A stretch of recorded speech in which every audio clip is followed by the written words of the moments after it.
So guys, আজকে বেশি কিছু না, আজকে আমার সাথে কি কি করছে সেটা আজকে আপনাদেরকে দেখাবো।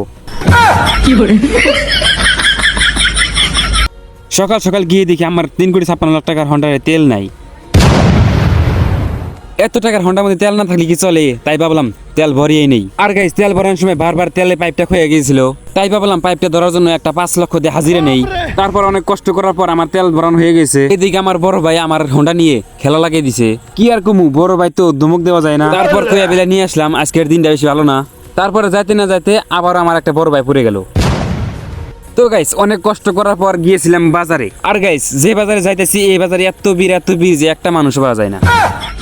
হন্ডাটা এক সাইডে পার্কিং করে দিলাম। তারপর দেখি কেমন জানি বৃষ্টি বৃষ্টি ভাব। তারপর বাবার কাছে গিয়ে ইন্ডিয়ান লোকাল মুরগি নিয়ে নিলাম। আর মুরগিকে যে এত খাওয়াইছে গলা পর্যন্ত, একলাই পিছনতে বাড়িয়ে যায়। তারপরে গেছে আমি 2টা মুরগি নিয়ে একবার চলে আসলাম বাড়ির দিকে। আর বাড়িতে যাওয়ার সময় আধা রাস্তায় এমন বৃষ্টি, আমার একদম কাপড় চোপড় ভিজা শেষ। আব্বা আমাকে 5টা টাকা দিয়েছিল, সেটাতে কুরকুরি খাওয়ার সময় আমার ওই যে এটা খেয়ে দিল। আর গাইস, আজকের ব্লগটা তেমন ভালো হয় নাই, তবু লাইক কমেন্ট শেয়ার করে দিও, তার সাথে একটা ফলো করে দিও।